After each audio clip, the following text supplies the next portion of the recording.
aim for the moon, if you miss you may hit the star। অর্থাৎ তুমি চাঁদকে target করো, চাঁদ পর্যন্ত যদি পৌঁছাতে নাও পারো অ্যাটলিস্ট তুমি তারা পর্যন্ত পৌঁছাতে পারবা। সেই কথাটাকে সম্মান রেখে আমি যদি তোমার অ্যাডমিশন টাইমের সাথে এই বিষয়টাকে মিলাই তাহলে বিষয়টা এমন হবে, ঢাকা বিশ্ববিদ্যালয়ে প্রথম হওয়ার জন্য প্রস্তুতি শুরু করো। যদি তুমি প্রথম নাও হও অবশ্যই তুমি চান্স পাবা, এই বিষয়টা কিন্তু অ্যাবসলিউট। সো অ্যাডমিশনের এই টাইমে তোমার মাথায় রাখতে হবে যে এই বছর ঢাকা বিশ্ববিদ্যালয়ের ভর্তি পরীক্ষায় আমি প্রথম হবই।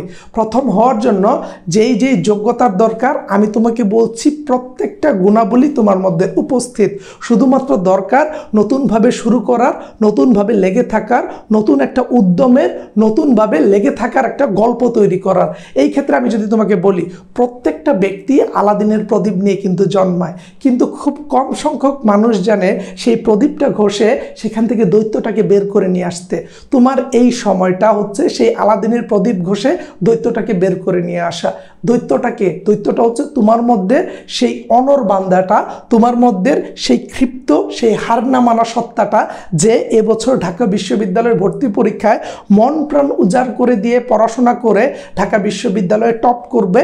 আর ঢাকা বিশ্ববিদ্যালয়ে টপ না করলেও একটা চান্স নিয়ে অ্যাটলিস্ট সে তার বাবা মায়ের কাছে গিয়ে দাঁড়াবে যে আমি চান্স পেয়েছি। এবং আমি বারংবার বলছি তোমার মধ্যে সেই ক্যাপাবিলিটি আছে, তুমি চাইলেই এবছর ঢাকা বিশ্ববিদ্যালয়ের ভর্তি পরীক্ষায় টপ করতে পারো।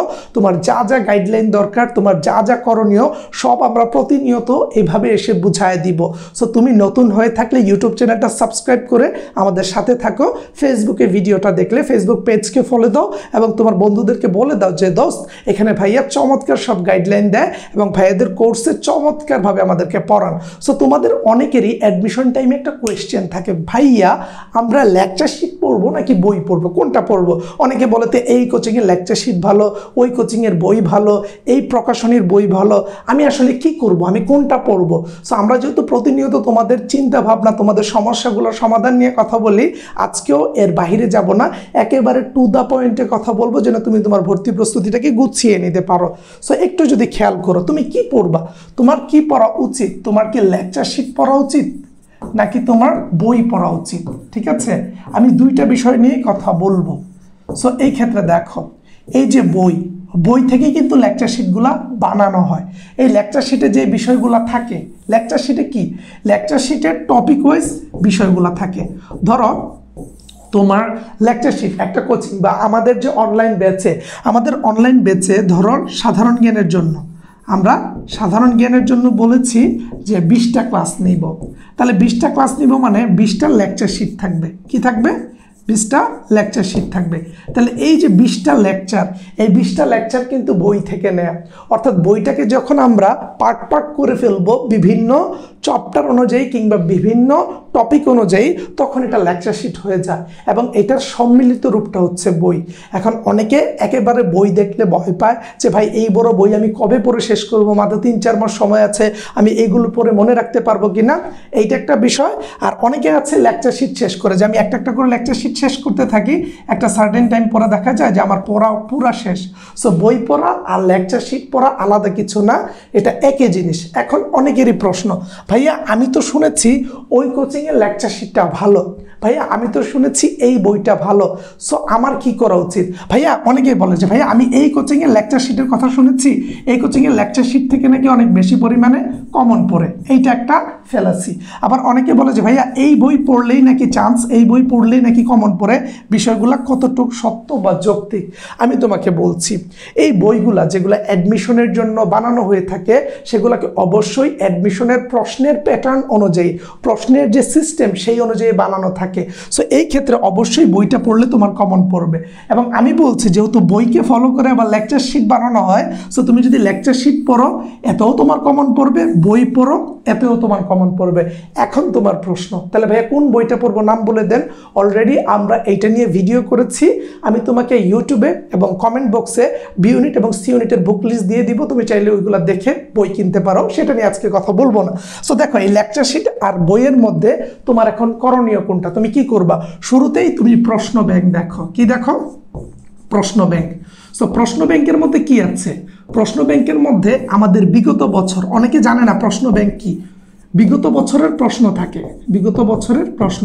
প্রশ্ন ব্যাংক মানে হচ্ছে এমন একটা বই যে বইয়ের মধ্যে বিগত বছরে বিভিন্ন পাবলিক ইউনিভার্সিটিতে আসা প্রশ্নগুলোকে একত্রে দেয়া থাকে এবং সেই প্রশ্নগুলোর ব্যাখ্যা সহ আলোচনা করা দেয়া থাকে বা উত্তর দেয়া থাকে। সো তুমি যখন প্রশ্ন ব্যাংক পড়বা সেটা হতে পারে ঢাকা বিশ্ববিদ্যালয়ের খ ইউনিটের, সেটা হতে পারে ঢাকা বিশ্ববিদ্যালয়ের গ ইউনিটের।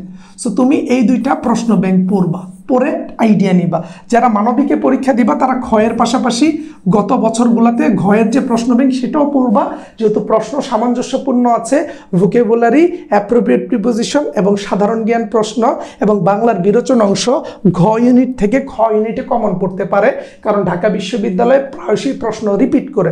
ভালো করে বুঝো, যারা মানবিকের প্রস্তুতি নিবা বা বিভাগ পরিবর্তন করে নিবা তারা খ এবং ঘ দুইটা প্রশ্ন ব্যাংকই পড়বা। দুইটা প্রশ্ন ব্যাংকের বিগত বছরের প্রশ্নগুলো প্রায় মুখস্থ করে ফেলবা।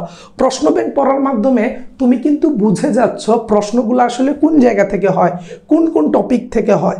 এখন ধরে নিচ্ছে যে তুমি এইগুলোও বুঝো না যে ভাইয়া কোন কোন টপিক থেকে প্রশ্ন হয়, আমি এটাও জানি না। সো এই ক্ষেত্রে আমরা তোমাদের হয়ে সেই টপিকগুলোকে পড়াশোনা করে, স্টাডি করে, রিসার্চ করে আমরা তোমাদের জন্য কোর্স আউটলাইন বানিয়েছি যে অ্যাডমিশনের এই টাইমে ইংরেজির কোন টপিকগুলো পড়বা, বাংলার কোন টপিকগুলো পড়বা, সাধারণ জ্ঞানের কোন টপিকগুলো পড়বা, সেগুলো আমরা আলোচনা করে দিয়েছি। তোমরা চাইলে ওই ভিডিওগুলো একটু দেখতে পারো, সেখানে তুমি সব আইডিয়া পাবা। আমি খুব শীঘ্রই ভিডিওগুলো দেখবো যে বি ইউনিটের জন্য কোন কোন টপিক পড়বা, তুমি সি ইউনিটের জন্য তোমার বইয়ের কোন কোন টপিক পড়বা। সিলেবাস তো অনেক বড়, প্রশ্ন ব্যাংক পড়ে বুঝে শুরু করতে করতে ভাইয়া সময় লাগবে। আপনি অলরেডি বলেছেন যে ইংরেজির জন্য ভোকেবুলারি, গ্রামার, বাংলা বিরোচন অংশ, প্রিপোজিশন এগুলো শুরু করব, এগুলো পড়তেছি। বাট এত বড় সিলেবাসের আমাদের এইখান থেকে কি পড়বো? আবার অনেকের প্রশ্ন, শর্ট সিলেবাস নাকি ফুল সিলেবাস? অবশ্যই শর্ট সিলেবাসকে প্রায়োরিটি দিয়ে পড়বা, ফুল সিলেবাস সম্পর্কে একটু জানাশোনা রাখবা, বাট শর্ট সিলেবাস কেন্দ্রিকই প্রশ্ন হবে। সো এটা মাথায় রাখবা। তুমি প্রশ্ন ব্যাংক পড়ার মাধ্যমে বিগত বছরের প্রশ্ন সম্পর্কে একটা আইডিয়া পেয়ে গেছো যে প্রশ্নগুলো কিভাবে হবে, এইটা একটা। তারপরে যেটা করবা, তুমি তোমার লেকচার শিটটাকে প্রায়োরিটি দিবা। বিগত বছরের প্রশ্ন অনুযায়ী দেখবা যে বিগত বছরে যেই যে টপিক থেকে এসছে, এই যে বিগত বছরের যে টপিকগুলো থেকে এসছে, তুমি যে লেকচার শিটটা পড়ছো সেখানে এগুলো আছে কি না, কিংবা বিগত বছরের যে টপিকগুলো সেই টপিক অনুযায়ী তুমি বই থেকে পড়লেও হবে। এখন এটা তোমার উপর নির্ভর করে। তুমি চাইলে বই থেকে নিজে নিজে পড়তে পারো। আমরা বলছি যে আমরা টপিকগুলো দিয়ে দিব, আমাদের এই টপিকগুলো দেখে তুমি বই থেকে পড়তে পারো, এইটা এক। আবার তুমি যেটা করতে পারো, এই টপিকগুলোকে লেকচার শিট আকারেও পড়তে পারো, এইটাও তোমার উপর নির্ভর করে। এখন কেউ যদি বই কিনে, আমি তাকে বলবো যে আলাদাভাবে লেকচার শিট কেনার দরকার নেই, বই থেকে ওই টপিকগুলো তুমি পড়ো, পরে পরে রিভাইজ দাও। কিভাবে পড়তে হবে সেটারও আইডিয়া আমি বলে দিয়েছি লাস্ট ভিডিওতে, যে যারা ঢাকা বিশ্ববিদ্যালয়ে টপ করে ভালো করে তারা আসলে কোন সিস্টেমে পড়তো সেটা ফলো করো। সো দেখো এখানে তুমি টপিকগুলো দেখবা যে তোমার ওই টপিকগুলো আছে কিনা। তোমার বইয়ের মধ্যে ওই টপিকগুলো থাকলে তুমি ওই টপিকগুলো বই থেকে ভাগ করে করে, যেমন বললাম সাধারণ জ্ঞানের আমাদের যে 20টা ক্লাস, তুমি ওই 20টা টপিক সাধারণ জ্ঞানের বই থেকে পড়ে ফেলো, তোমার কমন পড়ে যাচ্ছে। আমরা ইংরেজির যে 20টা ক্লাস দিচ্ছি সেই ইংরেজির 20টা ক্লাস করো, তোমার কমন পড়ে যাচ্ছে। আমরা বাংলার জন্য যে 20টা ক্লাস দিচ্ছি সেগুলো পড়ো, কমন পড়ে যাচ্ছে। আমরা হিসাব বিজ্ঞানের জন্য, মার্কেটিংয়ের জন্য, ফিনান্সের জন্য যে 15টা বা 20টা করে ক্লাসের স্কেজুয়াল সাজিয়েছি যে কি কি পড়তে হবে, সেগুলা তুমি তোমার বই থেকে যদি নিজে নিজে পড়তে পারো আর আমাদের অনলাইন ক্লাস দেখো, সেক্ষেত্রেও তুমি ভালো করবা। কিন্তু অবশ্যই আমাদের পেইড ব্যাচগুলোতে আরও যত্ন সহকারে পড়ানো হবে।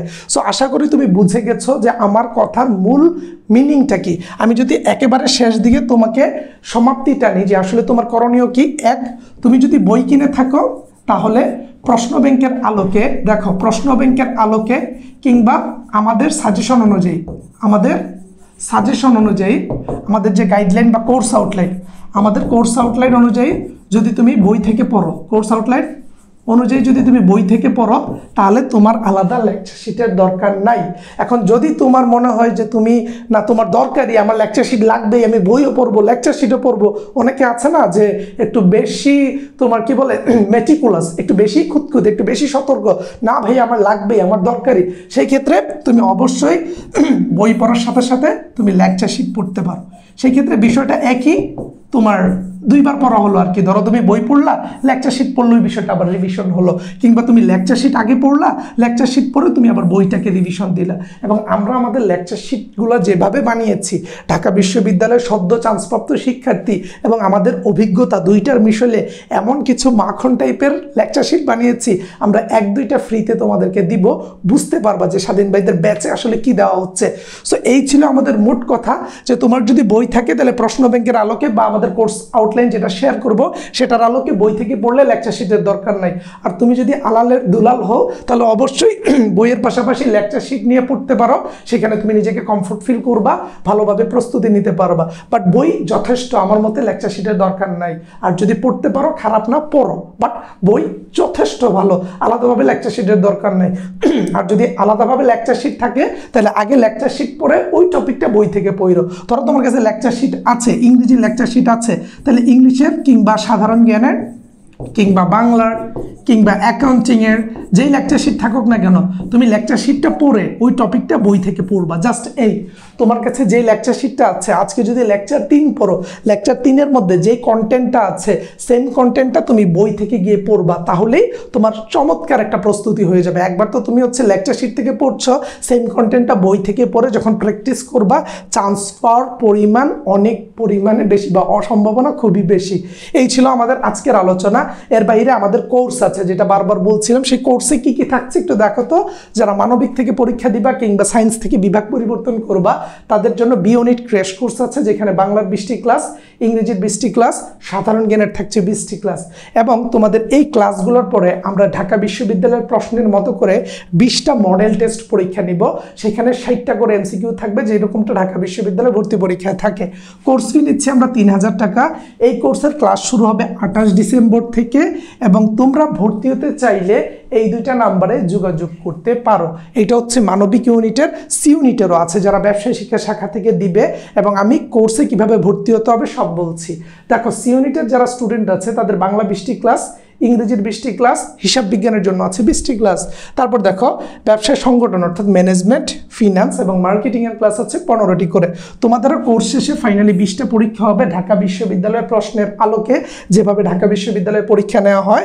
এবং তোমাদের জন্য কোর্স ফি 3000 টাকা। স্টার্ট হতে যাচ্ছে 28 ডিসেম্বর থেকে ক্লাস, এবং তোমরা এই 2টা নাম্বারে যোগাযোগ করতে পারো। আমাদের ক্লাসগুলো ফেসবুক সিক্রেট গ্রুপে লাইভে হবে, প্রতিটা ক্লাস রেকর্ডেড থাকবে, ক্লাসগুলো সন্ধ্যার দিকে নেওয়া হবে। ক্লাসগুলো যেহেতু রেকর্ডেড থাকবে, কোনো একটা ক্লাস মিস করলে কিংবা কোনো একটা ক্লাস তুমি রিভাইজ দিতে চাইলে অবশ্যই তুমি সেই ক্লাসটা, ধরো 2 মাস হয়ে গেছে একটা ক্লাস তোমার মনে নাই, তুমি চাইলে রিভাইজ দিতে পারবা। ক্লাস শেষে ওই যে চমৎকার লেকচার শিটগুলো পিডিএফ আকারে দিব, তুমি চাইলে ডাউনলোড করে পড়তে পারো, আবার প্রিন্ট করেও পড়তে পারো। এরও বাইরে এই লেকচার শিটগুলোর সাথে সাথে এমসিকিউ দিব আমরা প্র্যাকটিস করার জন্য, যেগুলা বিগত বছরগুলোতে বিভিন্ন চাকরির পরীক্ষায় এসেছিল, এবং সামনে যেইগুলা তোমার আসতে পারে, অর্থাৎ সম্ভাব্য ইম্পর্টেন্ট প্রশ্নের একটা নমুনা আমরা দিয়ে দিব, যেগুলো থেকে তুমি নিজে ঘরে বসে প্র্যাকটিস করতে পারো। সেই ক্ষেত্রে আর আলাদাভাবে তোমার ওইরকমভাবে বইয়ের দরকার নাই। বাট তারপরেও বলবো, আমাদের লেকচার শিটের পাশাপাশি বই পড়ো, সতর্ক থাকা ভালো, সাবধানের কিন্তু মান নাই। তারপরে এই ক্লাসগুলোর শেষে অবশ্যই তোমাকে পরীক্ষা দেওয়া হবে বা পরীক্ষা নেওয়া হবে। পরীক্ষার মধ্যে যদি প্রবলেম থাকে আমরা সলভ ক্লাস দিব, পরীক্ষাগুলো গুগল ডক্সে হবে। সলভ ক্লাসের পরে তোমার কোনো প্রবলেম থাকলে তুমি টিচারের সাথে সরাসরি ফোনে কথা বলবা যে ভাইয়া আমার তারপরে প্রবলেম হচ্ছে, আমি আসলে কি করব এই ভর্তি পরীক্ষায় ভালো করার জন্য। এরও বাইরে ক্লাসগুলো সন্ধ্যার দিকে নিব, সপ্তাহে 4 থেকে 5 দিন ক্লাস হবে, এবং ক্লাসগুলো এত গুছানো তোমার আর এদিক ওদিক যেতে হবে না। গত বছর আমাদের এই ব্যাচ থেকে ঢাকা বিশ্ববিদ্যালয় বি ইউনিটে প্রায় 87 জন, সি ইউনিটে প্রায় 53 জনের মতো স্টুডেন্ট চান্স পেয়েছে, অর্থাৎ 120-30 জনের মতো আমাদের রিটেন এমসিকিউ এক্সাম বেস থেকে চান্স পেয়েছে। সো আমার বিশ্বাস এবছরও চান্স পেতে যাচ্ছ তুমি। জাস্ট আমাদের গাইডলাইন এবং ক্লাস দেখে তুমি বোঝার কথা আমরা কত যত্ন সহকারে স্টুডেন্টদেরকে গাইড করে থাকি। আশা করি তোমার সাথে আমাদের পেইড ব্যাচের ক্লাসে দেখা হচ্ছে। টিল দেন তুমি আমাদের ফেসবুকে কানেক্ট থাকতে পারো, প্রো উইথ স্বাধীন লিখো পেয়ে যাবা, এবং আমাদের টেলিগ্রাম গ্রুপে নিয়মিত পরীক্ষা নেওয়া হবে, সেটা লিঙ্কও নিচে দিয়ে দিচ্ছি। টিল দেন সবাই ভালো থাকবা, সুস্থ থাকবা। আসসালামু আলাইকুম।